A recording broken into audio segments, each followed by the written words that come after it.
578 하나 따라합시다. 탓지리야. 탓지리야. 여기 이제 임신하여. 그리고 이제 또 한 가지 제목이 있는데 따라합시다. 맺조라. 여기 나병 환자인데 두 가지 오늘 그 제목이 있어요. 첫 번째는 레위기 12장 2절 시작. 이스라엘 자손에게 말하여 이르라. 여인이 임신하여 남자를 낳으면 그는 이래 동안 부정하리니 곧 월경할 때와 같이 부정할 것이며 여덟째 날에는 그 아이의 표피를 뺄 것이요. 그래요. 부정이라는 단어가 나오고 그 다음에 이제 피 흘림이 나와요. 부정이라는 단어가 나오고 피 흘림이 나오는데 지금부터 3500년전에 모세를 통하여 이런 교훈을 주셨단 말이에요. 여자가, 그러니까 그 어머니가 임신하여 아이를 낳는데 남자를 낳으면은 며칠 동안 부정하고 여자를 낳으면 더 부정하고 이러더라고요. 근데 그게 왜 그런지는 저도 모르겠어요. 하나님께서 그러시다니까 그런 거예요. 자, 그래서 오늘 임신하여 이게 이제 탓지리야 제목이고요.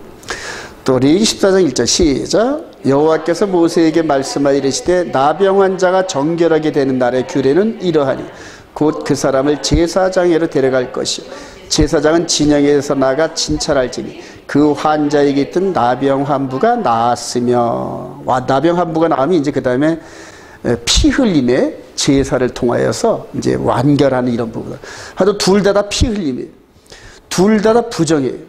여자가 애를 낳아도 부정하고 그 다음에 나병 환자도 부정하고 유출병 환자도 부정하고. 근데 그런 부정함을 이스라엘 백성들의 왕이신 하나님께서 치료하는 과정 중에서 예수 그리스도 안에 있는 복음의 비밀이 이렇게 투영됩니다.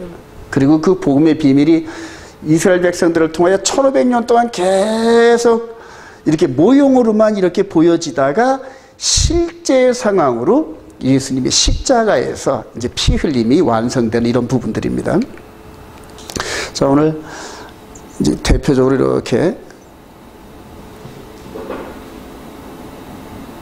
여자가 이제 아이를 낳은 그림이 여기에 여자가 아이를 낳고 그 다음에 유출병 환자고 그 다음에 이건 누굴까요?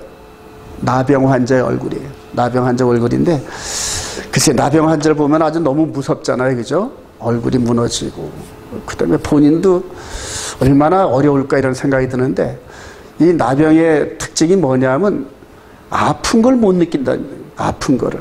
그러니까 손이 막 이렇게 문드러서 떨어져 나가는데도 살이 떨어져 나가는데도 아픈 걸 못 느낀대요. 아픈 걸 못. 다른 사람이 볼 때는 굉장히 고통스럽겠다 이렇게 생각이 드는데 정작 본인은 아픈 걸 모르는, 병이 걸릴 줄은 모르는. 그러나 아주 흉악하잖아요, 여러분. 나병 환자 막 이렇게 얼굴이 무너지고. 이분이 지금 그런데 자, 이런 모습 속에서 이제 이들을 치료하는 그런 방법으로 하나님께서 제시한 게 이제 양의 피, 그 다음에 비둘기의 피예요. 양의 피. 그래서 이쪽에 이렇게 부정한 부분을 치료하는데 뭐가 필요하다? 피가 필요하다. 이스라엘 백성들을 통하여서 늘 교훈을 그렇게 주시는 겁니다. 그리고 그 피의 맨 마지막 목표점은 이 결정판은 누구다? 예수 그리스도의 보혈이다. 할렐루야. 자, 이런 걸 통해서 계속 하나님께서는 이스라엘 백성들을 통하여 피 흘림을 통하여 깨끗해지는 이런 교훈들, 이걸 토라 따라합시다. 토라. 이게 교훈이거든요. 스트럭처. 이렇게 가서 계속 교훈을 준 겁니다. 그리고 그 교훈 안에서 훈련된 백성들에게 이제는 영적인 세계의 비밀을 알려주는 거예요. 눈에 보이는 상황을 통해서 계속 훈련시켜요. 그러니까 모세를 통해 이렇게 지금 이 교훈을 주고 나서 이분이 오실 때까지 얼마나 시간이 걸렸다? 1500년입니다. 1500년 동안 이런 피 흘림의 교훈을 통하여서 치료되는 이런 그 하나님의 경륜과 이런 것들을 이렇게. 그래서 예수님께서 오시기 이전까지 이 부분을 모임이라고, 그 다음에 이 부분을 실제라고 해요. 실제. 자, 히브리서 9장 22절 시작. 율법을 따라 거의 모든 물건이 피로써 정결하게 되나니 피 흘림이 없은즉 사함이 없느니라. 그러므로 하늘에 있는 것들의 모형은 이런 것들로서 정결하게 할 필요가 있었으나 하늘에 있는 그것들은 더 좋은 제물로 할지니라. 그래요. 자, 여기에서 이런 것들은 그래. 이런 것들이 뭐냐? 하늘에 있는 것들의 모형이라는 거예요. 그럼 저와 여러분들이 지금 유출병이 걸리고 그다음에 문둥병이 걸린 이 부분은 하늘에 있는 것들의 모형이라는 거예요. 저와 여러분들도 지금 이렇게 눈으로 보이는 저와 여러분들도 뭐다? 하늘에 있는 것들의 모형이라는 거예요. 그리고 하늘에 있는 것들의 모형을 치료하는 데는 이렇게 비둘기 피나 양의 피나 염소의 피나 황소의 피 갖고 된다는 얘기예요. 예. 이제 이것을 히브리서 기자는 따라합시다. 육신의 예법, 육체의 예법.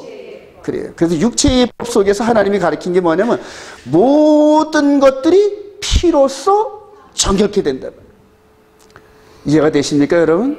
야, 그러면 이제 하늘에 있는 그것들은 뭘로 하냐니까. 하늘에 있는 것들.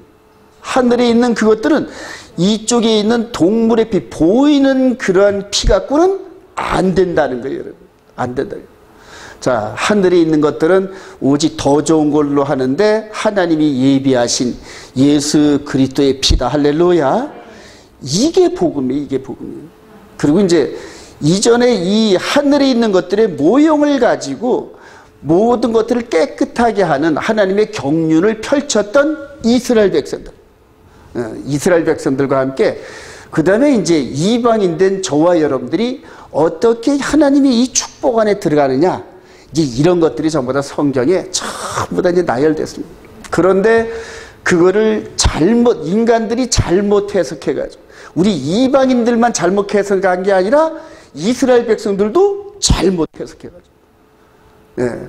그렇게 잘못 해석해서 잘못 적용하면은 하나님의 온전한 그 복음의 비밀이 적용이 안 되는 거라고요. 자, 그렇게 잘못되게 하는 그 세력이 있는데 그게 누굴까요, 여러분? 마귀란 말이에요. 예. 하늘에 있는 것들의 이런 것들을 방해하려고 누가 역사한다? 마귀가 역사한단 말이에요.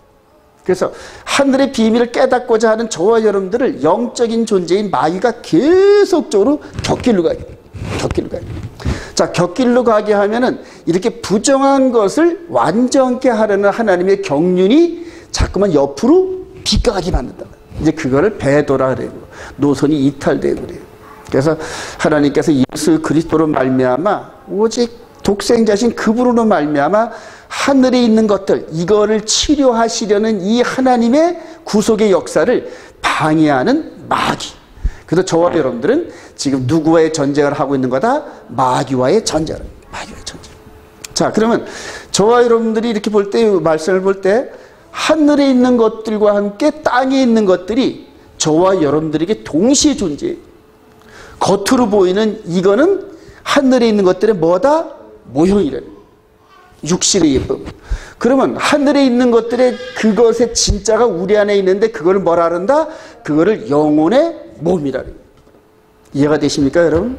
그래서 육신의 예법을 통하여 주어지신 하나님의 이 토라를 마음속으로 적용하는 방법을 배우는데 그거를 누가 가르쳐 주신다?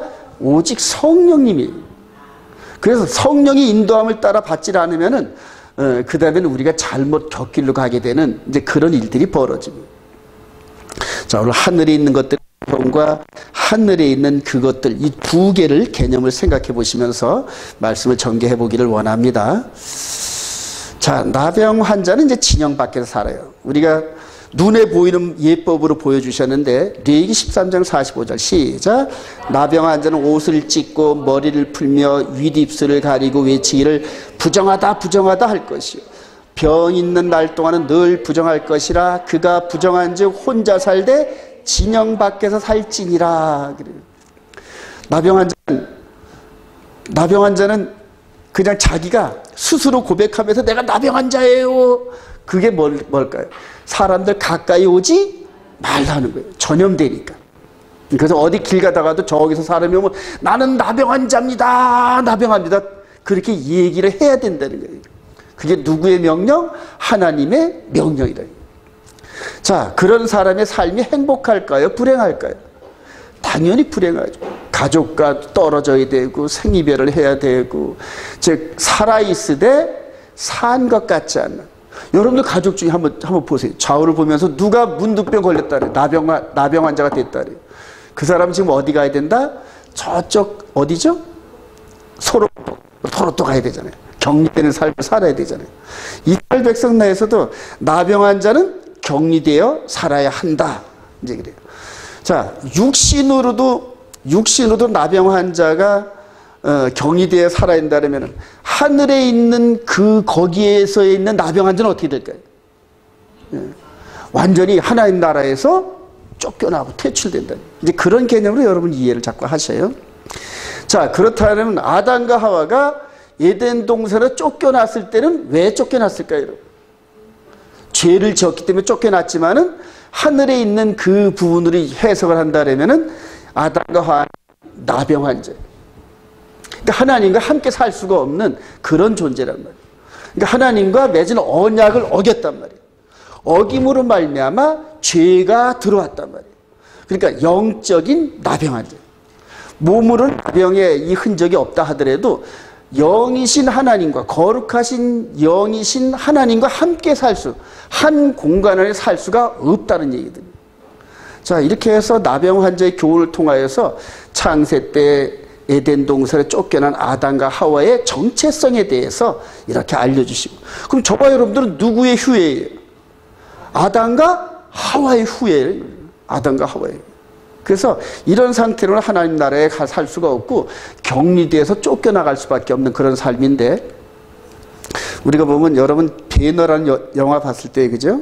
배너라는 영화에 보면은 이 배너가 사랑하는 엄마와 동생이 이렇게 살고 있는 동굴 안으로 이렇게 들어가는, 동굴 안으로 들어가죠. 그러니까 격리돼 사는 이런 분.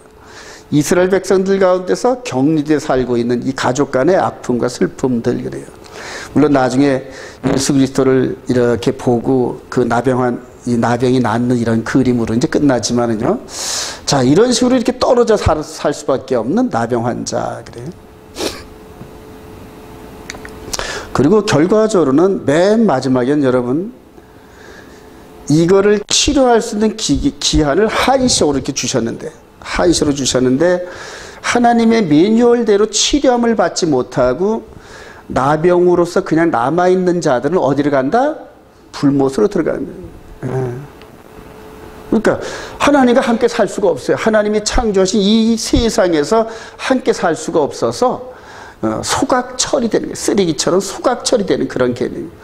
그러니까 이렇게 심판되기 전에 하나님께서 이거를 치료하시려고 애를 쓰시고, 치료하시기 위해서 아들을 내어주셨고, 할렐루야, 아들까지 내어주고 치료하기로 해서 매뉴얼까지 다 주셨는데 순종하지 못해서, 그 다음에 잘못 순종해서 하나님의 그 격리들을 치료함 받지 못하는 사람들의 결말에 대해서 하나님께서 경고하셔요.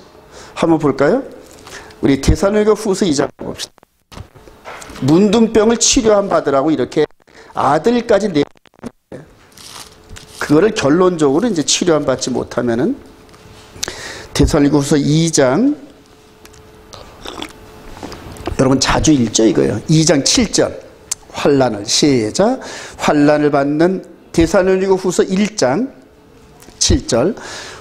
시작. 환난을 받는 너에게는 우리와 함께 안식으로 갚으시는 것이 하나님의 공이시니 주 예수께서 자기의 능력의 천사들과 함께 하늘로부터 불꽃 가운데 나타나실 때에 하나님을 모르는 자들과 우리 주 예수의 복음에 복종하지 않은 자들에게 형벌을 내리시리니 이런 자들은 주의 얼굴과 그의 힘의 영광을 떠나 영원한 멸망의 형벌을 받으리로다. 이게 바로 그 형벌을 받는 장면이에요, 여러분. 그러니까 왜 그럴까요, 여러분? 즉 하늘에 있는 것에 그 본체인 이 속에 있는 영의 몸을 하나님이 영적인 문둥병을 치료하는 매뉴얼대로 안 따라갔어요. 아예 말을 안 들은 사람들, 하나님을 몰라요. 하나님을 모르는 사람들은 치료가 불가능하죠. 그 다음에 예수를 믿으면서 치료의 길로 들어섰는데 그 매뉴얼대로 순종하지 못한 게 아니라 안 했고, 때로는 마귀에게 속아서 그 매뉴얼과 다른 방법으로 이 영적인 문둥병을 치료하려고 했던 사람들, 이게 이제 하나님의 복음에 복종하지 않았다 이렇게 표현을 해요. 즉 하나님께서 치료하시는 그 매뉴얼대로만 따라가야 우리 영적인 문둥병이 나병이 치료된 줄로 확신합니다. 그래서 절대 말씀의 울타리 밖으로 벗어나지도 말고, 그 다음에 더하지도 말고 빼지도 말고 오직 기록된 대로 순종하라는 거예요. 오직 기록된 대로. 그래서 저와 여러분들이 넓은 일로 가지 말고 오직 기록된 말씀으로만 순종하기를 소망합니다. 자, 그렇게 해서 나병 환자인데, 우리 계시록 22장 14절 시작. 자기 두 복이 있나니 이는 그들이 생명나무에 나아가며 문들을 통하여 성에 들어갈 권세를 받으려 함이로다. 개들과 점술가들과 음행하는 자들과 살인하는 자들과 우상 숭배들과 및 거짓말을 좋아하며 지어내는 자는 다 성 밖에 있으리라. 성 밖에 있다는 게 뭐냐면 이렇게 멸망받는다는 얘기예요. 전부 다 불목 가운데 들어간다는 얘기예요. 그래요. 그러면서 개들과 점술가들과 이럴 때 개들은 진짜 개일까요? 개 같은 사람일까요? 개 같은 사람을 얘기하는 거예요. 예. 그래서 그런데 이렇게 처벌을 받기 전에 자기 두루마리를 빠는 자들은 복이 있으니 할 때 두루마리를 뭐에 빨라 그럴까요? 예수의 피로. 예수의 피로. 즉 모든 것들이, 모든 부정한 것들이 피로서 정결케 되는데 우리 영혼의 몸은 예수님의 피밖에 없다는 얘기예요. 예. 소망하실 바랍니다. 한 걸음 더 나가 볼까요? 자, 레위기 15장 3절 시작. 그의 유출병은 말미암아 부정함이 이러하니 곧 그의 몸에서 흘러나오든지 그의 몸에서 흘러나오는 것이 막혔든지 부정한지. 유출병이 있는 자는 자가 눕는 침상은 다 부정하고 그가 앉았던 다리도 다 부정하니 그의 침상에 접촉하는 자는 그의 옷을 빨고 물로 몸을 씻을 것이며 저녁까지도 부정하리라. 그래, 식구 중에 이런 사람이 있으면 참 너무너무 힘들겠죠, 여러분. 앉은 자리도 부정하고 만지는 것도 부정하고 다 부정하대요, 여러분. 자, 우리 신약에 나오면 예수님한테 옷이라도 만지면 좋겠다 하고, 근데 이 사람이 갖고 있는 돈을 모두 다 이 유출병 치료하는 데 썼는데 치료는 받았다 못 받았다? 못 받았거든요. 자, 우리 마가복음 5장 25절 시작. 12해를 혈루 쪽으로 앓는 한 여자가 있어 많은 의사에게 많은 괴로움을 받았고 가진 것도 다 허비하였을 때 아무 효염이 없고 도리어 더 중하였던 차에 예수의 소문을 듣고 무리 가운데 끼어 뒤로 와서 그의 옷에 손을 대니 이는 내가 그의 옷에만 손을 대어도 구원을 받으려 생각함이라. 이에 그의 혈루 근원이 곧 마르니 병이 나은 줄을 몸이 깨닫니라. 여러분들 이게 지금 남의 얘기를 해가지고 감동이 덜해요. 여러분 지금 저와 여러분들의 감동이 좀 덜한데, 이런 사람 당사자이거나 이런 사람이 가족 중에 있으면서 고통을 당했던 사람들, 요즘 말하면은 불치병을 가지고 10년, 20년, 30년씩 그냥 고생하시는 분과 그 온 가족들 이렇게 연상하면 되겠네요. 자, 이런 사람들이 만약에 어디서 이런 병을 고칠 수 있는 의사가 있다 그러면은 달려갈까요? 안 달려갈까요? 달려갑니다, 여러분. 달려갑니다. 그래요. 지금 그 당시에 이 유출병을 치료할 수 있는 그런 분이 나타났다 해가지고 이 여인이 이렇게 예수께 가까이 오고 그 옷만 만져도 내 병이 낫겠다는 이 믿음이, 그러니까 얼마나 낙담하고 힘들었으면은 그냥 그분 옆에 와가지고 와서 옷만 만져도 낫겠다는 그 믿음이 충만할까요? 그리고 그 믿음대로 옷깃을 만졌더니 병이 나았더라. 할렐루야. 그 기쁨이 여러분 얼마나 클까요, 여러분? 어마어마할 겁니다, 여러분. 저와 여러분들이 지금 예수 믿고 영혼의 병에 대한 나병이 나았다는 사실이 실감이 안 나서 감사함이 덜해요, 여러분. 그런데 이 여인을 묵상을 해보면서 여러분들의 이 영혼의 몸이 죽을 수밖에 없는 이 영적 존재인 나를 위해서 그분이 죽으셨고 내가 그 병을 완전히 치료함 받았다. 할렐루야. 그러면 감사함이 넘쳐야 돼요. 너무너무 넘쳐야 돼요. 그래서 그 감사함을 드러내는 것이 예배란 말입니다, 여러분. 이해가 되시면 아멘. 이 예배는 그런 감사를 드러내고 또는 그런 감사를 공유하는 사람들이 모여가지고 함께 예배를 드리니까 어찌 기쁨이 없을 수가 있겠어요. 그 기쁨이 뿜어져 나오는 거예요. 근데 입에서 혼에서만 뿜어져 나오는 게 아니라 내 영혼의 깊숙한 데서부터 영과 진리 안에서 감사함으로 그래요. 감사. 그렇게 느끼는 사람들이 한 명도 좋고 두 명도 좋고 세 명도 좋은 거예요. 많으면 많을수록 더 좋은 거예요. 그러나 적어도 그런 마음의 공감대를 형성한 사람들이 모인 곳에는 은혜가 넘칩니다, 여러분. 왜? 두세 사람이 그렇게 있는 곳에 누가 참여하신다? 예수가 참여하신다. 할렐루야. 그래요. 이런 기쁨들을 지금 느껴보시는 겁니다, 여러분. 자, 이제 오늘 키포인트가 이제 문득병자 나만 장군인데, 우리 열왕기하 5장 한번 가보십시다. 열왕기하 5장.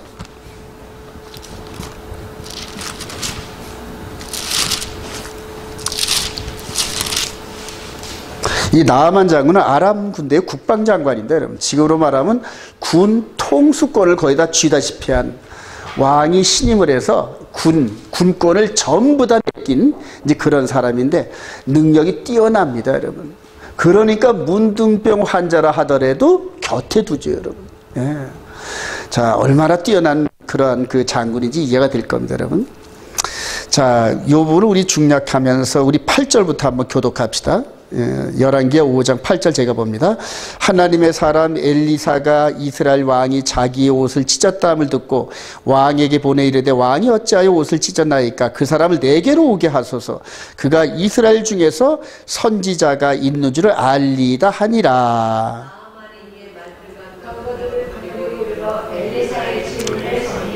엘리사가 사자를 그에게 보내 이르되 너는 가서 요단강에 몸을 7번 씻으라. 네 살이 회복되어 깨끗하리라 하는지라.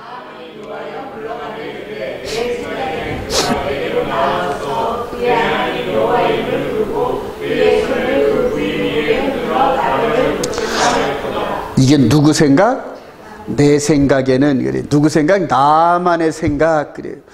문둥병자라 하더라도 그런 어마어마한 그러한 그 높은 자리에 있다 보니까 마음은 교만해요. 근데 이 사람이 만약 문둥병 환자가 아니었더라면 얼마나 더 교만할까요, 여러분? 그래. 문둥병 환자들이 이렇게 교만해요. 예. 자, 우리 12절 이하로 쭉 보면서 12절 한번 제가 읽습니다. 다메섹 강 아바나와 바르바른 이스라엘 모든 강으로 다 낫지 아니하는 내가 거기서 몸을 씻으면 깨끗하게 되지 아니하랴 하고 몸을 돌려 분노하여 떠나니.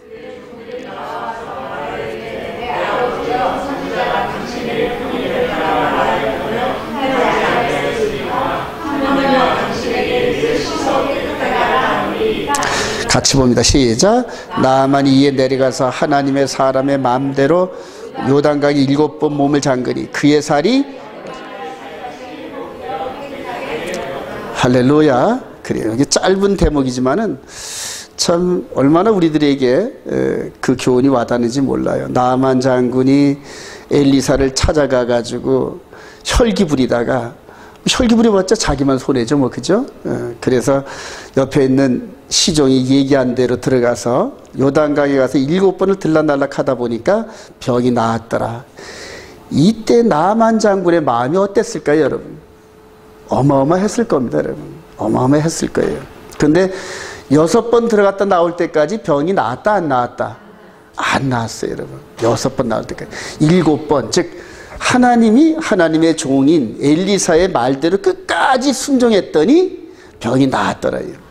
자, 우리가 서두에서 말씀드린 것처럼 하늘에 있는 것들의 모형은 이런 것들로, 즉 나만 장군의 나병에 대한 몸의 상처는 이런 것들로 치료할 수 있는데, 즉 보이는 걸로 치료할 수 있다는 얘기예요, 여러분. 자, 그러면은 저와 여러분들의 영혼의 몸에 대해서는 어떻게 치료한다? 예수 그리스도의 보혈이다. 할렐루야. 그래요. 근데 저와 여러분들이 지금 이 나아만 장군처럼 7번 들락날락 하라 그랬는데, 저와 여러분들은 지금 이 예수님이 우리 마음 가운데 흘려주신 이 보혈의 강에 몇 번 정도 들어갔다 나왔을까요, 여러분? 몇 번 정도? 여러분들이 지금 몇 번 정도 들어갔다 나왔다 했을 것 같아요. 어떤 사람은 1번, 어떤 사람은 2번, 어떤 사람은 3번, 어떤 사람은 4번, 5번. 근데 이게 저와 여러분들이 육신의 삶을 마감할 그때까지 저와 여러분들의 영혼의 몸은 그리스도의 보혈의 강에 계속 들어갔다 나왔다 들어갔다 나왔다. 들어가는 때는 우리가 성령 충만하고 신령할 것 같은데 나오고 나면 또 옛사람이 그대로 또 막 나타나고 이런 식으로 계속 반복됩니다. 언제까지 들어갔다 나왔다 해야 된다? 완전히 죽을 때. 우리 옛사람이 완전히 죽어가지고 흔적이 없을 때까지 계속 들어갔다 나왔다. 보혈의 강, 보혈의 강. 그래. 이제 이거는 이제 조금 이따 나오는데. 자, 누가복음 4장 27절 시작. 또 선지자 엘리야 때에 이스라엘에 많은 나병 환자가 있었을 때 그 중에 한 사람도 깨끗함을 얻지 못하고 오직 수리아 사람 나만 뿐이었느니라. 그러면서 이제 본 백성들 이스라엘 백성들에게 나만 장군에 대한 이런 얘기를 하면서 우리 주님이 사역을 시작을 합니다. 자, 문둥병자 치료 과정에서 이제 나타난 복음인데 레위기 14장 2절 시작. 나병 환자가 정결하게 되는 날의 규례는 이러하니 곧 그 사람을 제사장이 데려갈 것이요 제사장은 그 정결함을 받은 자를 위하여 명령하여 살아있는 정결한 새 2마리와 백향목과 홍색 실과 우슬초를 가져오게 하고 또 시작. 제사장은 또 명령하여 그 새 하나는 흐르는 물 위에 질그릇 안에서 잡게 하고 다른 새는 산채로 가져다가 백향목과 동색실과 우슬초와 함께 가졌다가 흐르는 물 위에서 잡은 새의 피를 찍어 나병에서 정결함을 받을 자에게 7번 뿌려 정하다 하고 그 살아있는 새는 들에 놓을지며. 여러분 이거 어려우니까 뭐 일일이 다 글을 가지고 해석하면 뭐하니까 두 마리 비둘기 중에 간단하게 생각하면 한 마리는 죽고 한 마리는 어떻게 된다? 한 마리는 날아간다. 간단히 요약하면 그래요. 그러니까 나병 환자의 완치됐을 때에 하나님께 드리는 정결법은 2마리 비둘기를 가지고 산채로 제사장에게 갖다 주면은 제사장은 그 중에 한 마리는 죽여서 피를 내고 한 마리는 날려보내는. 여러분 여기서 어떤 거를 잡고 싶으세요, 여러분? 여기서 이 2마리 중에 어떤 거 잡고 싶으세요? 마음대로, 제사장 마음대로. 또 둘 중에 하나는 죽어요, 여러분. 둘 중에 하나는 죽고, 그래서 둘 중에 하나는 죽어서 피를 흘려서 나병이 나은 사람에게 피가 뿌려져요. 그리고 한 사람은 아이고 살았네 하고 한 비둘기는 살았네 하고 확 도망갑니다.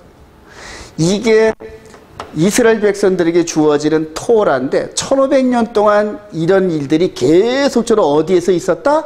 성전에서 있었어요. 성전에 있었어요.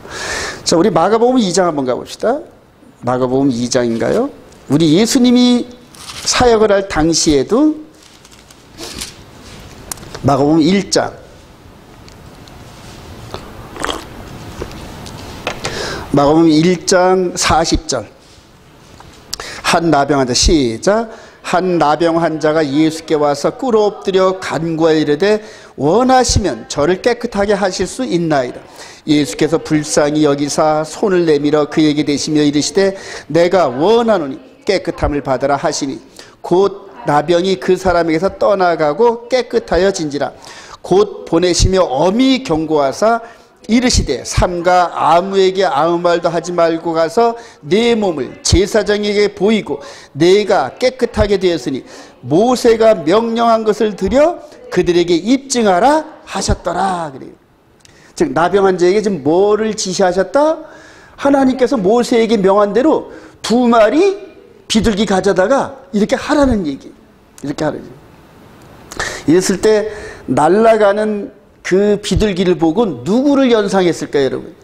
자기 자신이 이제 이 나병에서 해방되어 가지고 이렇게 비둘기처럼 훨훨 날아가는구나. 이제 그런 식으로 느꼈을 거예요. 그리고 그렇게 나음을 얻은 사람은 나중에 예수님의 십자가를 통하여서 깨달음이 빠를까요? 안 빠를까요? 빠릅니다, 여러분. 깨달음이. 자, 이런 교훈을 1500년 동안 하시다가 실제 상황이 왔어요. 골고다에서 이분이 피를 흘리지. 이분이 피를 흘리고 여기는 뭐 해야지. 그러니까 이 2 무리가 있어요. 예수님은 높이 들리셨고 그 다음에 그 밑에 사람이 있어요. 예수님을 따르던 추종자들과 또 조롱하는 무리들이 함께 있어요. 자, 여기에서 지금 두 마리 비둘기하고 비슷한 상황 아닙니까, 지금? 두 마리 중에 하나는 죽고 하나는 날아가고. 여기서도 이 두 무리 중에 누구는 피 흘려서 죽고 누구는 나음을 얻고. 근데 지금 이 사람들이 지금 육신적으로 문둥병, 나병이 아니라 하더라도 이분이 보실 때는 뭔 환자예요? 나병 환자들이 전부 다.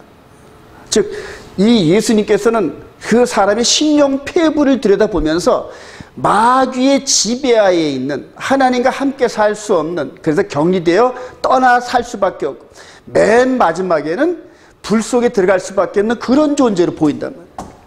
그러니까 저와 여러분들이 이렇게 사람들의 심령 안을 들여다볼 수 있기를 소망합니다. 성령 충만하면 보여요. 그 사람의 속 사람이 지금 어떤 마음을 품고 있는지 보이기 시작합니다. 네, 그래요. 자, 이런 식으로 교훈을 준 게 이게 토라라는 겁니다. 이게 토라예요. 그러니까 피 흘림의 토라 이렇게 얘기를 하는 거죠. 자, 이사야 53장 5절. 그가 시작. 그가 찔림은 우리의 허물 때문이요 그가 상함은 우리의 죄악 때문이라. 그가 징계를 받음으로 우리가 평화를 누리고 그가 채찍에 맞음으로 우리는 나음을 받았도다. 우리는 다 양 같아서 그릇 행하여 각기 제 길로 갔거늘 여호와께서는 우리 모두의 죄악을 그에게 담당시키셨도다. 그래요. 자, 이런 부분들이 이사야 선지자가 어디서 깨달았을까요, 여러분? 그가 채찍에 맞음으로 우리가 나음을 얻었고, 그러니까 그가 죽은 대신 우리는 한 마리 비둘기처럼 살아서 날아갔고, 이런 식으로 성전에서 하나님 모세를 통하여 주어지는 그러한 이 피 흘림의 제사법을 통하여 계속적으로 교훈을 주시는데, 시대마다 하나님께서 선택해서 기름을 부은 사람들은 영안이 열려가지고 이게 누구의 얘기네 이게 들리기 시작해요. 이해가 되시면 아멘. 다 보여주시는 건 아닌데 다윗 시대 때는 다윗의 눈을 이렇게 열어주시고, 다윗이 자기 죄값으로 말미암아 아들이 4명이 죽어요. 암논 제일 맞이 죽고, 그 다음에 압살롬이 죽고, 그 다음에 아도니아가 죽고, 그 다음에 바세바와 나와서 1년도 안 된 그 아들, 이름 모를 그 아들 4명을, 즉 우리야 한 사람 죽이면서 양 한 마리를 훔친 죄로 4마리를 물어. 4마리. 그게 여호와의 율법입니다, 여러분. 죄를 지면 반드시 책임을 묻고 보상을 하게 하셔야 하나님께서. 그런데 그런 가운데서도 회개의 영으로 침상이 뜰 정도로 눈물을 흘리면서 하나님 앞에 회개했단 말이에요.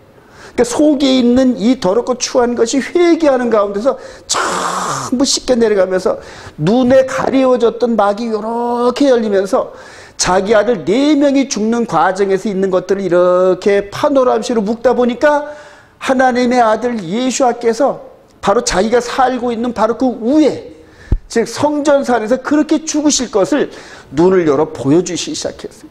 그러니까 그걸 보면서 시편, 그 찬양과 그 다음에 시적 감각이 있는 이 다윗이 계속적으로 시편 노래를 통하여 그분을 찬양하는 게 그분이죠. 예. 그게 시편 전체의 60%, 90편이 나와 이렇게 다윗의 시가. 저와 이런 아름다운 시나 찬양을 하길 소망합니다. 속에 있는 이 더러움이 벗겨지면 하늘의 신령한 지혜와 그 아름다움과 거룩함이 우리를 주장하시면서 똑같은 말을 하더라도 아름답고 똑같은 말을 해도 죽은 자를 살려내는 그런 아름다운 말이 나요. 그러나 반대로 이 속에 마귀기가 있는 사람들은 같은 말을 해도 상대의 심령을 기분 나쁘게 하고 상대를 죽이는 이런 말들이에요. 똑같은 말을 했는데 누구는 죽이는 말을 하고 누구는 살리는 말을 하고. 저와 여러분들은 예수 그리스도의 품성을 닮아서 죽는 사람을 살리는 품성이 있기를 소망합니다. 그래, 그가 죽으심으로 말미암아. 목사님 10절 계속 봅니다. 시작. 여호와께서 그에게 상함을 받게 하시기를 원하사 질고를 당하게 하였은지 그의 영혼을 속건제물로 드리기에 이르면 그가 씨를 보게 되며 그의 날은 길 것이요 또 그의 손으로 여호와께서 기뻐하신 뜻을 성취하리다. 그가 자기 영혼에 수고한 것을 보고 만족하게 여길 것이라. 그의 영혼을 속건제물로 드리면서 그의 영혼을. 이사야 선지자가 딱 느껴요. 속건제물, 영혼의 속건제물. 자, 이전까지는 이런 눈에 보이는 하늘에 있는 것들의 모형은 이런 것들로 치료가 가능했는데 이사야 선지를 통하여서 보여주셨는데 영혼, 즉 사람 속에 있는 죄를 들여다보게 하고 나서 그거를 치료하는 방법으로 하나님의 아들, 그분이 피 흘림의 제사, 할렐루야, 영혼의 속건제물.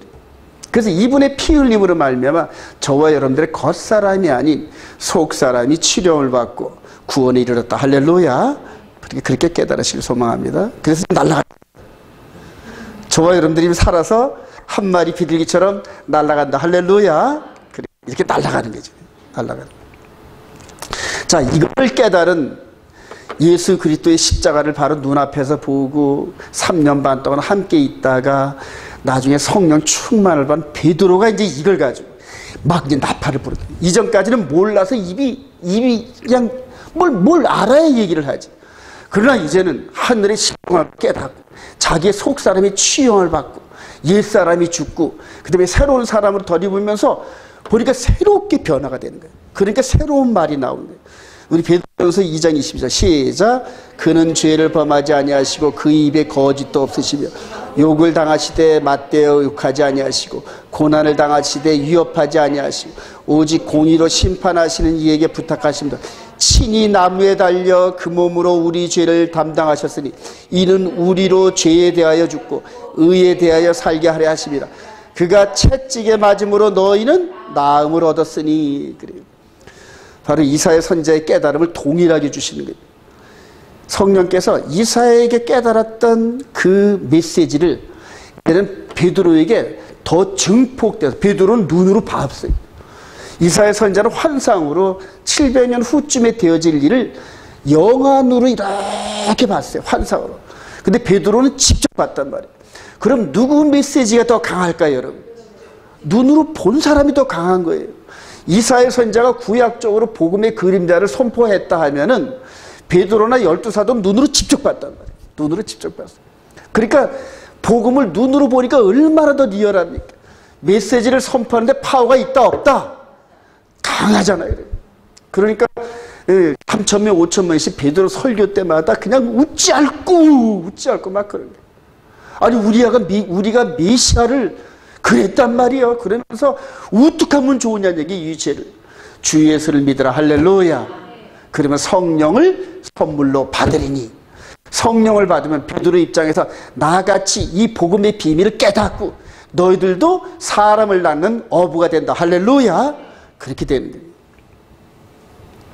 자, 그런 식으로 해서 또 깨달은 말을 또 계속 메시지를 선포합니다. 자, 베드로전서 2장 25절 시작. 너희가 전에는 양과 같이 길을 잃었더니 이제는 너희 영혼의 목자에 감독되신 이에게 돌아왔느라. 너희의 영혼의 목자라는 거예요. 이사야 선지자도 영혼을 속건제물로 드리면은 그래요. 그러니까 하늘에 있는 것들의 모형으로 있다가 하늘에 있는 것들의 그 진짜를 깨달았단 말이에요. 베드로 사도도 그냥 육신으로만 알면서 눈에 보이는 거 외에는 이제 고기를 많이 잡는 거 이것만 눈이 벌겠단 말이에요. 그러니까 예수님께서 내가 너를 사람을 낳는 어부로 만들게, 이게 무슨 말인지 몰랐어요. 그러나 이걸 깨닫고 나니까 정말로 사람을 낳는 영혼의 목자, 즉 예수 그리스도가 영혼의 목자시고 그분께로 이 사람을 인도하는 것이 구원의 전도고, 할렐루야. 그래요. 그래서 실제적으로 이렇게 리얼하게 깨달은 사람 아니면은 이 복음을 정말로 사람을 살리는 이 복음을 증거하는 게 그렇게 쉽지 않아요. 히브리서 2장 또 이렇게 해요. 10장 19절 시작. 우리가 예수의 피를 힘입어 성소에 들어갈 담력을 얻었나니 그 길은 우리를 위하여 휘장 가운데로 열어놓으신 새로운 살 길이요 휘장은 곧 그의 육체니라. 또 하나님의 집 다스리는 큰 제사장이 계시며 우리가 마음의 뿌림을 받아 악한 양심으로부터 벗어나고 몸은 맑은 물로 씻음을 받았으니 참 마음과 온전한 믿음으로 하나님께 나아가자, 할렐루야. 아까 나만 장군이 7번 들어갔다 나왔다 하면서 새롭게 됐을 때 그 나만 장군의 고백이 아름답잖아요, 그죠? 한번 가봅시다. 열왕기하 5장으로 다시 한번 또. 실제 여러분 읽어야 여러분 감동이 옵니다. 열왕기하 5장. 문둥병에서 깨끗함을 얻었던 나만 장군의 고백이, 자 우리 15절. 열왕기하 5장 15절 나아만이 시작. 나아만이 모든 군대와 함께 하나님의 사람에게로 돌아와서 그의 앞에 서서 이르되 내가 이제 이스라엘 외에는 온 천하에 신이 없는 줄을 아나이다. 청하건대 당신의 종에게서 예물을 받으소서라 하니 이르되 내가 섬기는 여호와께서 살아계심을 두고 맹세하니 내가 그 앞에서 받지 아니하라 하였더라. 나아만이 받으라고 강권하되 그가 거절하니라. 그리고 이제 그 다음에 고백이 너무 아름다워요. 자 17절 시작. 나아만 이르되 그러면 청하건대 노새 2마리의 실을 흙을 당신의 종에게 주소서. 이제부터는 종이 번제물과 다른 희생제사를 여호와 외 다른 신에게는 드리지 아니하고 다만 여호와께 드리겠나이다. 오직 한 가지 일이 있사오니 여호와께서 당신의 종을 용서하기를 원하나이다. 곧 내 주인께서 림몬의 신당에 들어가 거기서 경배하며 그가 내 손을 의지하시매 내가 림몬의 신당에서 몸을 굽히오니 내가 림몬의 신당에서 몸을 굽힐 때 여호와께서 이 일에 대하여 당신의 종을 용서하시기를 원하나이다 하니. 그래요. 나아만이 이스라엘의 여호와 하나님 외에는 신이 없는 걸 깨달으면서 그 고백이 너무 아름답잖아요. 여러분. 새 사람이 되었다. 할렐루야. 새 사람이 되었던 사람의 고백이 이렇게 아름다운 거예요. 여러분. 그러니까 옛사람 그 문둥병이 있을 때의 그때의 그거와 문둥병 나병이 깨끗이 나고 난 다음에 새로운 사람으로서 거듭났을 때 오직 하나님에게만 경배하겠는데 할 수 없이 제 왕을 모시고 림몬 신당에 가서 왕이 굽힐 때 나도 할 수 없이 굽히는데 요거 하나는 좀 양해해 주세요. 이런 식으로 양해하는 거예요. 저와 여러분들이 육신의 나병이 아닌 이 영혼의 나병을 예수 그리스도로 말미암아 치료받았습니다. 할렐루야. 나아만 장군의 고백보다 100배, 1000배 더 아름다운 고백으로 하나님을 섬겨야 줄로 확신합니다. 다시 한번 22절 우리가 마음의 뿌리를 받아 악한 양심으로부터 벗어나고 몸은 맑은 물로 씻음을 받았으니 곧 마음과 온전한 믿음으로 하나님께 나아가자. 악한 양심으로부터 벗어나고 그래. 죽을 수밖에 없죠. 죽기를 두려워해가지고 덜덜 떨고 있는 비둘기 중에서 한 마리가 놔주니까 확 날아가듯이 저와 여러분들이 마귀에게 일평생 종노릇하고 있었단 말이에요. 일평생 종노릇. 근데 예수께서 대신 죽으시고 피를 우리한테 뿌려주니까 우리가 벗어났단 말이에요. 할렐루야. 그 다음부터 저와 여러분들이 맑은 양심으로 깨끗한 양심으로 땅에 있는 하늘에 있는 것들의 모형적인 삶이 아니라 하늘에 있는 것들의 그런 삶을 살아가려는 거예요. 이해가 되시나요 여러분? 육신적으로 아유 내가 저 사람보다는 내가 좀 양심적이지 이런 상대적인 평가가 아니라 하나님께서 정해놓으신 절대적인 평가 아래서 살아가려는 거예요 여러분. 이해가 되시나요 여러분? 이제는 남을 보면서 속으로 욕만 하더라도 벌써 내가 살인죄를 졌다는 양심의 가책이 막 두근두근 와야 돼요 여러분. 옆에 있는 걸 보면서 내가 탐심에 잠시라도 탐심을 가졌으면 아유 내가 하나님의 계명을 어기는 죄인 이런 식으로 애통해하는 마음이 있어요. 그런 식으로 자기 마음을 억눌리면서 옛사람의 마음을 억눌리면서 매일매일 나를 위해서 대신 죽으시고 나를 풀려나게 하신 그분을 위해서 그분의 말씀대로 살아가라는 얘기예요. 할렐루야. 그게 바로 예수의 복음에 복종하는 길인데. 그럼 더 나가 봅시다. 메시아의 증거 나병체 누가복음 17장 11절 시작. 예수께서 예루살렘으로 가실 때 사마리아와 갈릴리 사이로 지나가시다가 한 마을에 들어가시 나병 환자 10명이 예수를 만나 멀리 서서 소리를 높여 이르되 예수 선생님이여 우리를 불쌍히 여기서 하거니 보시고 이르시되 가서 제사장들에게 너희 몸을 보이라 하셨더니 그들이 가다가 깨끗함을 받았는지라. 그래요. 나중에는 한 명밖에 안 줘 감사하고 이 나병 환자들이 그대로 예수가 지나가는 거 보면서 멀리서 그냥 치료하려고 막 그렇게 호소하는 그런 장면들이에요. 자 그리고 나서 이제 침례 요한이 오게서 을 보냅니다. 마가복음 11장 2절 시작. 요한이 오게서 그리스도께서 하신 일을 듣고 제자들을 보내 예수께 여짜오되 오실 그이가 당신이오이까 우리가 다른 일을 기다리오리이까 예수께 대답하여 이르시되 너희가 가서 듣고 보는 것을 요한에게 알리되 요 맹인이 보며 못 걷는 사람이 걸으며 나병한 자가 깨끗함을 받으며 못 듣는 자가 들으며 죽은 자가 살아나며 가난한 자에게 복음이 전파된다 하라 그래요. 자기가 메시아라고 스스로 말하시는 게 아니라 내가 하는 일을 봐라 그래요. 내가 하는 일을 기록한 구약 성경과 내가 지금 하는 일들을 이렇게 한번 매칭을 시켜보라니. 매칭을 시켜서 구약 성경에 기록된 걸 기준으로, 이걸 진리의 기준으로 네가 본 이것을 갖다 맞춰보라니. 이렇게 이해가 되시나요 여러분? 그래요. 이 엠마오로 가는 두 제자에게도 하루 종일 걸어가시면서 야 내가 너희들 선생이야 이렇게 말씀하지 않으시고 모세와 시편과 선지서에 기록된 자기에 대한 말씀을 계속 설명을 해줘요. 계속 설명을 해요.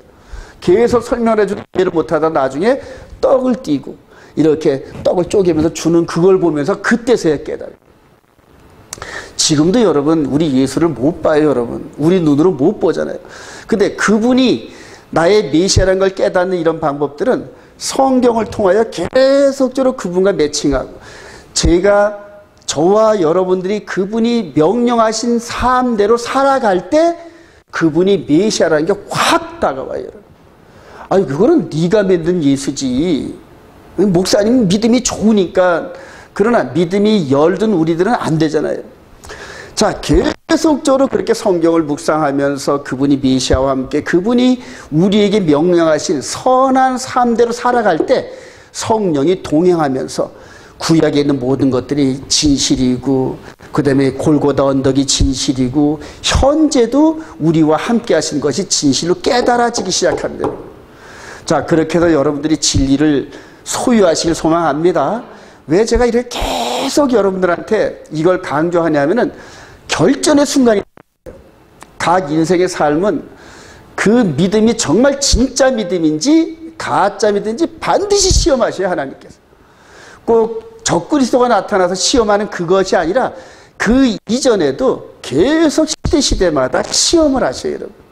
그리고 그 말씀대로 사는 사람은 그 말씀의 의미를 깨달으면서 올바른 길로 선택이 되어지는데 그 말씀대로 안 산 사람들은 그 시험에서 전부 넘어집니다. 거의 넘어집니다. 여러분 마지막 추수할 때 알곡인지 쭉쪽인지 구분 안 하고 몽땅 다 이 자루에 담는 사람들은 엉터리 농부예요 여러분. 반드시 알곡과 쭉쪽이를 가르잖아요 여러분. 그리고 알곡만 걷어들이잖아요. 우리 하나님은 영혼의 농부시다. 할렐루야. 당연히 알곡의 영혼을 걷어들이시지 쭉쪽이를 섞어서 드리시겠는 얘기예요.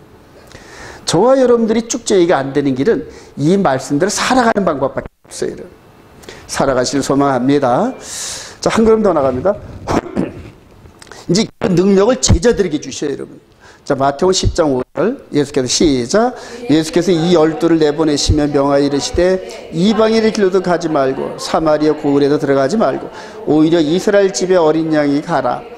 가면서 전파하여 말하되 천국이 가까웠다 하고 병든 자를 고치며 죽은 자를 살리며 나병한 자를 깨끗하게 하며 귀신을 쫓아내되 너희가 거저받았으니 거저주라. 그래요. 이게 12 제자에게만 줬을까요? 아니면 2000년이 지난 저와 여러분들에게도 주셨을까요?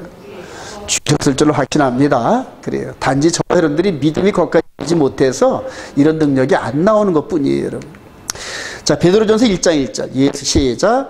예수 그리스도의 사도 베드로는 본도 갈라디아 갑바도기아 아시아와 비두겐에 흩어진 나그네 곧 하나님 아버지의 미리 하심을 따라 성령이 거룩하게 하심으로 순종한가 예수 그리스도의 핏부림을 얻기 위하여 택하심을 받은 자들에게 편지하노니 은혜와 평강이 너희에게 더욱 많을지어다.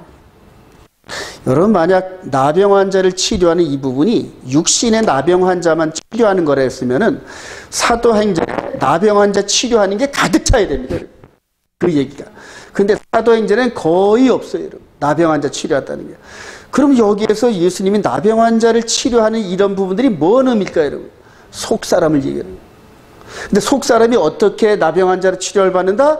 예수 그리스도의 핏뿌림을 받아서. 예수 그리스도의 핏뿌림. 이게 복음이에요. 예수 그리스도의 핏뿌림을 받아서 문둥 나병 환자가 난 것처럼 영적인 나병 환자를 치료하는 이게 복음 증거고 그 다음에 예수 그리스도의 제자로서 해야 할 일들입니다. 한 번 더 나갑니다. 베드로전서 3장 3절 시작. 너희의 단장은 머리를 꾸미고 금을 차고 아름다운 옷을 입는 외모로 하지 말고 오직 마음에 숨은 사람을 온유하고 안전한 심령에 썩지 아니할 것을 알아. 이는 하나님 앞에 값진 것이라. 사도들의 특성은 전부 다 뭐를 본다? 속 사람을 전부 숨은 사람을 전부 얘기. 즉 영혼의 몸을 전부 얘기하는 거죠. 겉사람 돈 많이 벌고 온 좋은 옷 입고 금바지 막 화려한같이 하고 이거 원하는 게 아니잖아요, 여러분. 속사람, 숨은 사람을 오직 마음에 숨은 사람을 온유하고 안정한 심령으로 썩지 아니할 것으로 해요. 겉사람은 썩어요, 여러분. 근데 속사람은 안 썩어요, 여러분. 속사람은 안 썩어요. 즉 나병 환자에 치료된 이런 부분들은 오직 속사람의 이 포커스가 있는 줄 확신합니다. 자, 이 에덴에서 영적인 등뼈로 축방당한 인간들이 거듭난 후에 다시 하나님 나라로 돌아가는 예수의 신부들 그래요. 항상 크게 보세요, 여러분. 에덴 동산에서 쫓겨났는데 다시 계시록 21장, 22장에서 데려 들어오는 이 큰 그림을 보면서 보시기 바랍니다. 에스겔 30장 24절 시작. 내가 너희를 여러 나라 가운데서 인도하여내고 여러 민족 가운데서 모아들이고 고국 땅에 들어가서 맑은 물을 너희에게 뿌려서 너희로 정결하게 하되 곧 너희의 모든 더러운 것에서와 모든 우상 숭배에서 너희를 청결하게 할 것이며 또 새 영을 너희 속에 두고 새 마음을 너희에게 주되 너희 육신에서 굳은 마음을 제거하고 굳은 마음을 줄 것이며 또 시작. 또 내 영을 너희 속에 두어 너희로 내 율례를 행하게 하리니 너희가 내 규례를 지켜 행할 것이다. 내가 너희 조상들에게 준 땅에서 너희가 거주하면서 내 백성이 되고 나는 너희 하나님이 되리라. 내 영을 너희 속에 두어 너희로 내 율례를 행하게 하리니. 이전에 육신적인 이스라엘 백성들은 속사람까지 열리질 않아가지고 이제는 새로운 예수 그리스도로 말미암아 속사람까지 열려있는 그런 상태로, 그래서 하나님의 영을 우리 가운데 두어서 하나님의 율례를 퍼펙트하게 행하려 하는 하나님의 율례를 그래요. 그리고 내가 너희 조상들에게 준 땅에서 너희가 거주하면서 내 백성이 되고 나는 너희 하나님이 되리라. 이 부분에서 내가 너희 조상들에게 준 땅, 이건 이 예루살렘을 중심으로 한 가나안 땅인데 거기가 최종 목적지가 아니에요, 여러분. 사도들을 통하여서 우리는 새하늘과 새 땅을 바라보는도다. 할렐루야. 그래서 이제 우리 예수님께서 우리들을 이렇게 인도하는 그런 장면들이 나와이라. 계시록 14장 9절 시작. 이 일 후에 내가 보니 각 나라와 족속 백성과 방언에서 아무도 능히 셀 수 없는 큰 무리가 나와 흰옷을 입고 장로 중 하나가 응답하여 나에게 이르되 이 흰옷 입은 자들이 누구며 또 어디서 왔느냐. 내가 말하기를 내 주여 당신이 아시나이다 하니 그가 나에게 이르되 이는 큰 환난에서 나오는 자들인데 어린 양의 피에 그 옷을 씻어 시게 하였느니라. 계속 핏뿌림에 그 옷을 시게 한다는 그런 장면이 나오죠. 이게 계시록 14장이 어디 얘기인가요? 이게 계시록 14장 가봅시다. 계시록 7장인가 하는데 내가 잘못했나 보네. 계시록 7장 한번 가봅시다. 계시록 14장이 아니고 7장입니다.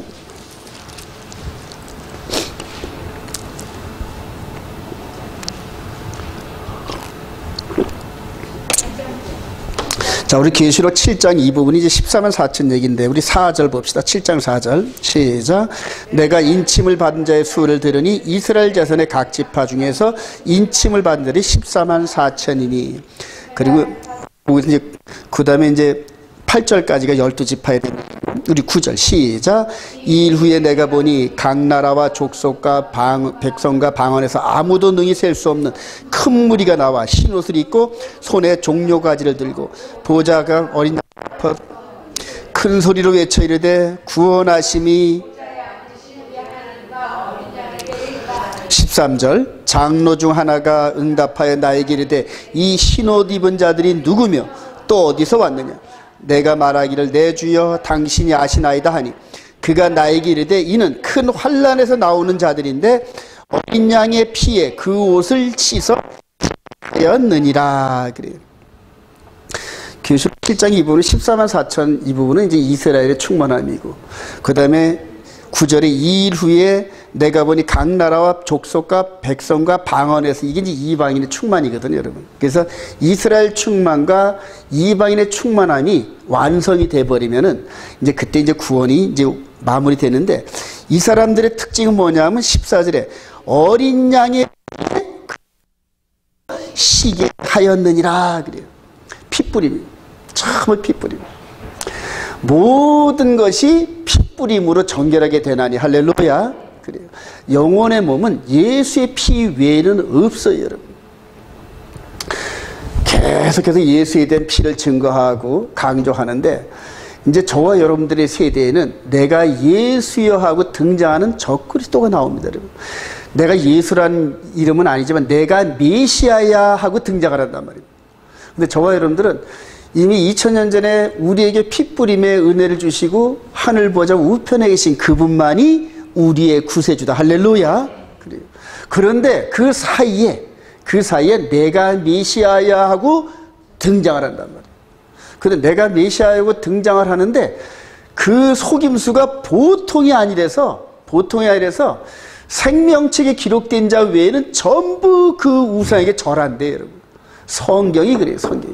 그러니까 제가 지금도 막 가슴이 억누르는 이런 중압감을 못 이기는 게, 우리 세대에 그런 일들이 벌어지는데 제가 그를 이사야 선지자처럼 눈을 뜨고 베드로 사도처럼 눈을 뜨고 지금 이 세상을 바라보니까 이미 속은 상태에서, 이미 속아 있는 상태에서 그게 진리인 줄 알고 간다는 말이에요.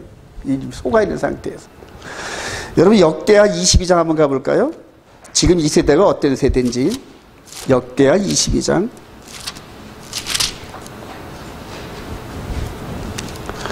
역대하 열왕기하 22장. 열왕기하 22장.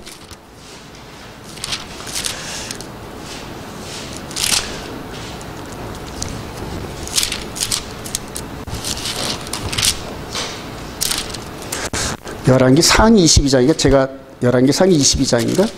열왕기상 22장. 예. 자, 이와 같은 때에 지금이에요. 이와 같은 때인데, 여러분들 이거는 그 미가야 선지자 시대 때인데, 자, 어디까지 볼까요? 자, 우리 22장 19절 봅시다.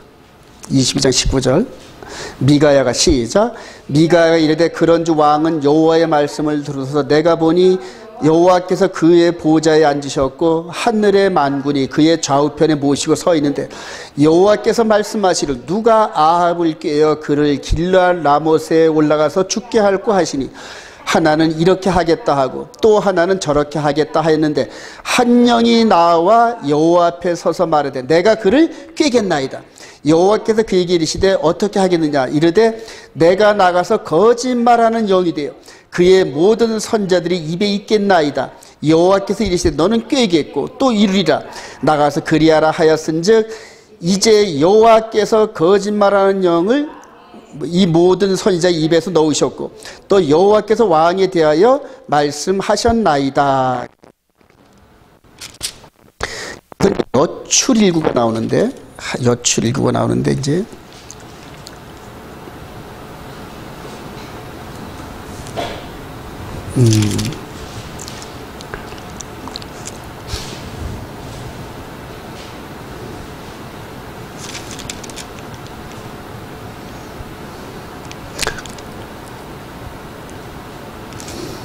그래 선지자들이 하여튼 선지자 400명이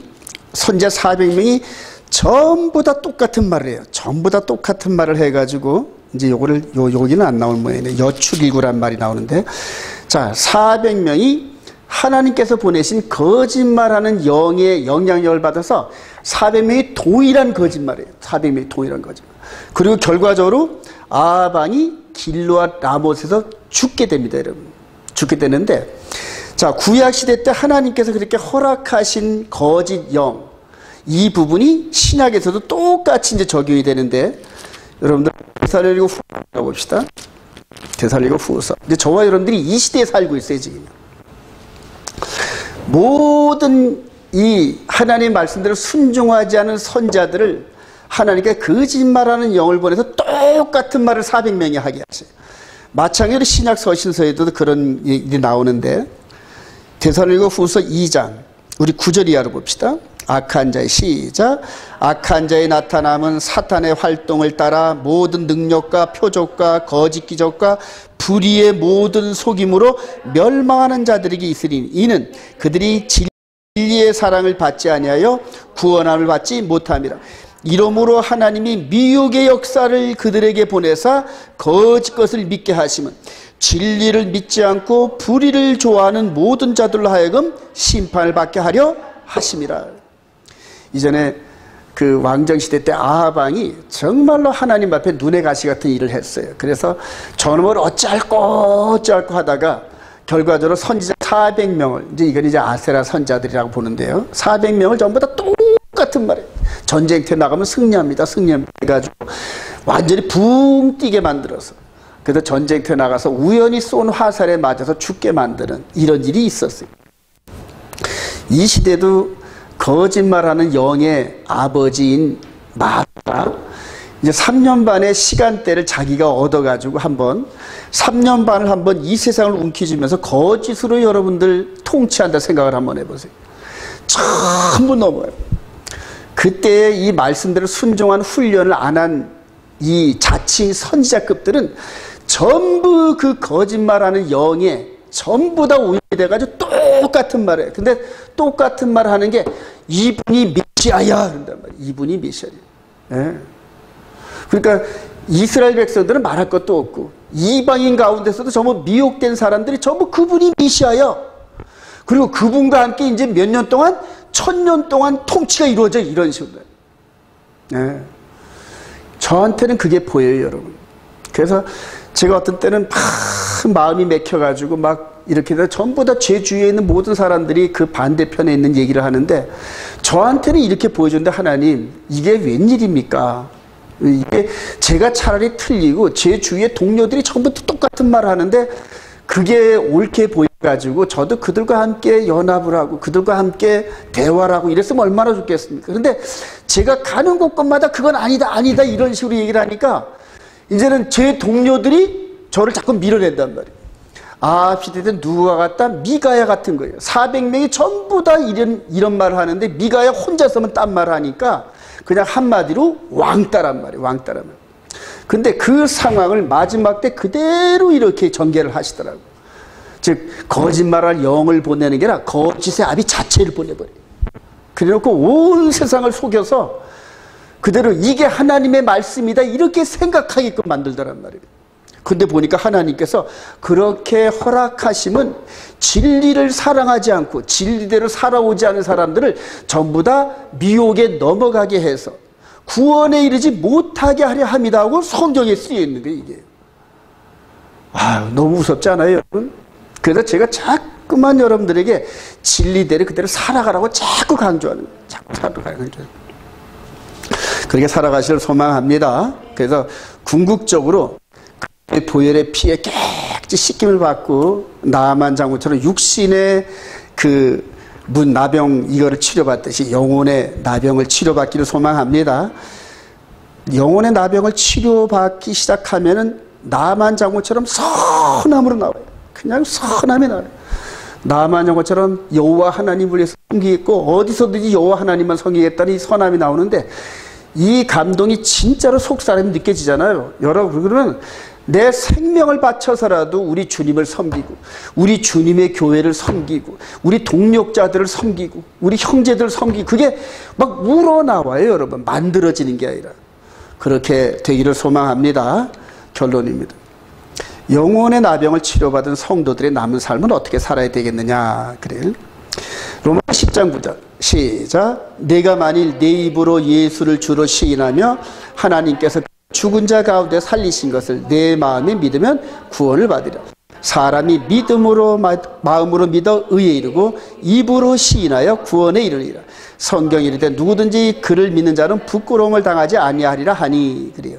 자, 이런 마음으로 믿어 의에 이르고 입으로 시인하여 구원을 얻는다는 이 바울 사도의 말은 일반 저희 같은 목사들이 하는 그거와 달라요, 여러분. 뉘앙스가 늘 성전에서 비둘기나 동물 제사에 피제사를 드리는 것을 눈으로 봤고 또 자기가 직접 짐승을 죽여서 제사를 드려봤던 이 바울 사도는 마음으로 믿어 의에 이르고 입으로 시인하여 구원을 이런 그 뉘앙스가 질량이 달라요, 여러분. 즉 이렇게 보이는 성전의 예법 자체가 마음 안으로 들어와서 이제는 완전하게 더 나은, 이전에 우리 바리새인이요 서기관이요 이스라엘 백성이 했던 이런 그런 삶보다 더 뛰어난 속사람으로까지도 하나님의 법을 순종하는 이런 개념이란 말이에요. 그래서 마음으로 믿어 의에 이르고 입으로 시인한다는 뭐냐면 하나님의 말씀은 무조건 진리입니다. 무조건 순종합니다. 할렐루야. 그런 얘기란 얘기예요. 그래서 기록된 대로 섬기는 거예요. 기록된 대로. 예. 그리고 그렇게 서약을 했습니다. 저와 여러분들이. 그렇게 서약했은 거 인정하십니까, 여러분? 다시 한번 보십시다, 우리. 출애굽기 19장. 여러분들 언약에 대한 이 부분을 여러분들이 굉장히 이게 어떤 때는 아주 시둥구리하게 그렇게 여기는데, 출애굽기 19장 7절 한번 봅시다. 모세가 시작.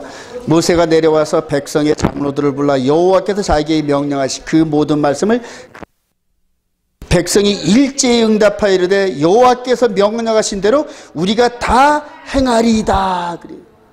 그리고 언약식을 맺는데 먼저 하나님께서 언약 맺을래? 내 조건은 이거야. 그리고 제시했단 말이에요. 그럴 때 읽어보고 듣고 해보다 보니까 아우 다 지키죠 이랬단 말이에요.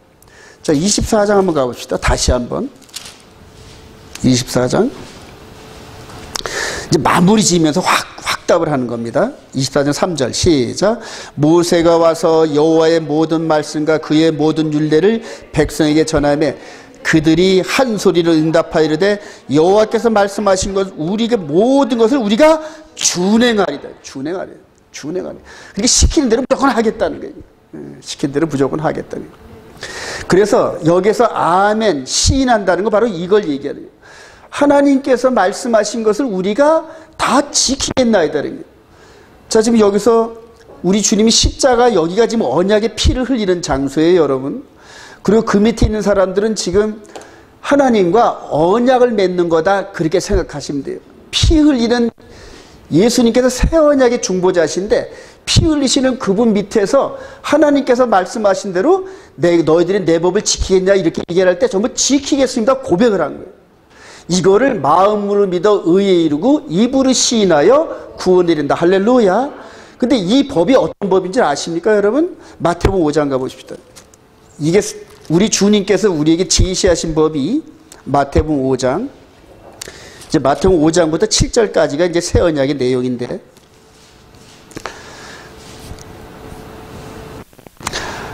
마태복음 5장 19절. 그러므로 이제 이 계명 중에 지극히 작은 천국에서 지극히 작은 일컬음을 받을 것이요 누구든지 이를 행하며 가르치는 천국에서 그를 받으리라. 우리 21절 시작. 옛사람에게 말한 바 살인하지 말라. 누구든지 살인하면 심판을 받게 되리라 하였다는 것을 너희가 들었으나 나는 너희에게 이르노니 형제에게 노하는 자마다 심판을 받게 되고 형제를 대하여 라가라 하는 자는 공의에 잡혀가게 되고 미련한 놈이라 하는 자는 여러분들 형제들에게 미련한 놈이라고 그런 뉘앙스를 품고 욕한 적이 있나요, 없나요? 있죠, 여러분. 예, 그 사람은 앞으로 어떻게 되는 거예요? 지옥불에 들어가는 거예요. 회개하지 않으면 그래요. 회개하시기 바랍니다.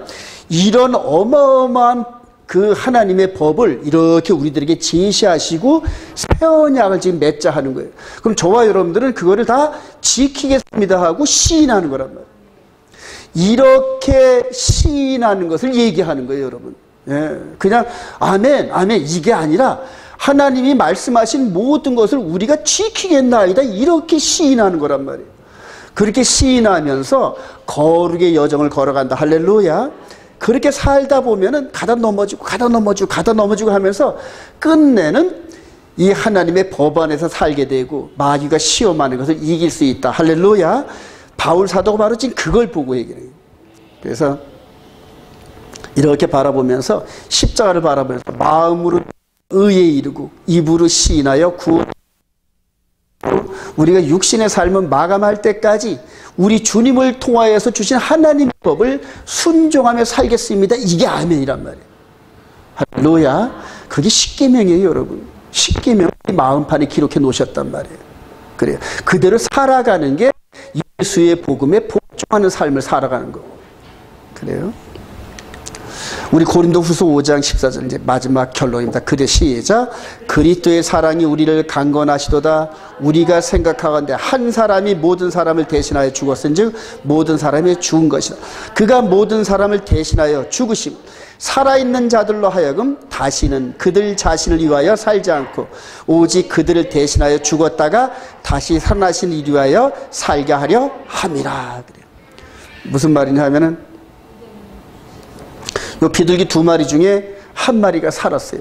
한 마리 살아서 나라가 나는 살았네 좋아하며 사는 게 아니라 나를 위해서 대신 죽인 그 한 마리의 삶까지도 내가 대신 살아간다는 그런 의미입니다. 자, 이 부분을 지금 예수님께서 우리를 위해서 죽으시고 우리를 살려주셨는데 그분께서 지금 펼치실 경륜이란 말이에요. 하나님 나라를 이 세상에 증거하시기 위해서 그분이 오시고 죽었다 살아나시면서 사람이 살다 죽는 것이 끝이 아니요. 그 다음에는 심판이 있는데 그 심판에 영혼의 나병이 있는 자는 전부 다 불못에 들어간다는 이런 하늘의 복음을 증거하기 위해서 이분이 오셨는데 저와 여러분들은 그 복음을 증거하는 삶을 살아가는 거다. 할렐루야. 바로 그 얘기하는 거예요. 바울사도. 그분이 펼치시고자 하시는 그 경륜을 우리가 우리한테 맡겼는데 우리가 그런 삶을 살아가려는 거예요. 하나님의 법대로 살아가면서 눈에 보이지 않는 하나님 나라를 증거하고 그분의 아름다움과 영광과 공의를 증거하고 살다 죽은 이후에 심판이 있다는 것을 증거하고 그런 삶을 살아가려는 거예요. 그렇게 살기를 작정하시면 아멘. 그렇게 시인하면 구원에 이르는 거예요. 마지막까지 14만 4천에 그들이 전부 다 핏부림을 받고 우리 주님의 인도함을 따라 하늘나라에 들어갔던 것처럼 저와 여러분들 그 자리에 함께 있으시기를 주님의 이름으로 축원드리며